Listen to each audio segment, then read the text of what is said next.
Hi everybody, shot clock time again. I'm Mark, he's Mac.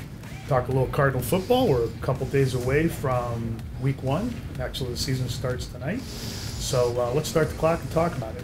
So Mac, at the heart of any football team is your line play, right? Offensive and defensive.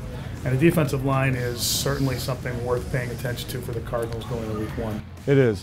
And look, it's because 4 of their 5 best defensive linemen have been hurt, including Marcus Golden, starting defensive end opposite Chandler Jones, who is a great sack specialist and can really be disruptive. But it looks like he's not going to play in this game, Mark. And okay, so you bring in Benson Mayowa, who is somewhat of a name to some people out there, maybe not all of you, but he's been in the league 5 years. But you've got Corey Peters, Robert Kimdichie, Olsen Pierre, all guys who have missed like the past couple weeks with some varying degrees of injuries, and they haven't been able to practice, let alone play.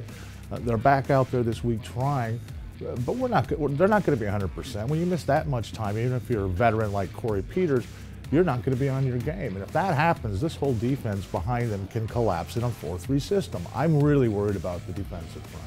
Yeah, because if you can't get impact plays from your back 7, your Patrick Petersons and your Buda Bakers and people like that, then you've got no chance of staying in the game, especially against a quarterback like Alex Smith, who's a game manager and will hit you where you're weak. You know, and with all due respect, I never liked that guy, but he sure can find ways to beat you, right? And it's because of everything you just said.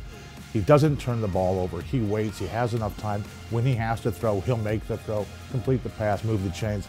This is where that game is going to tilt on Sunday. Hey, I still think the Cardinals are going to win 24-20. Yeah, I like the Cardinals in a low-scoring game. I'll call it 17-14, but I don't feel that strongly about it. So you shouldn't. Okay. We're out of time on the shot clock. Thanks for joining us, everybody. Have a great day.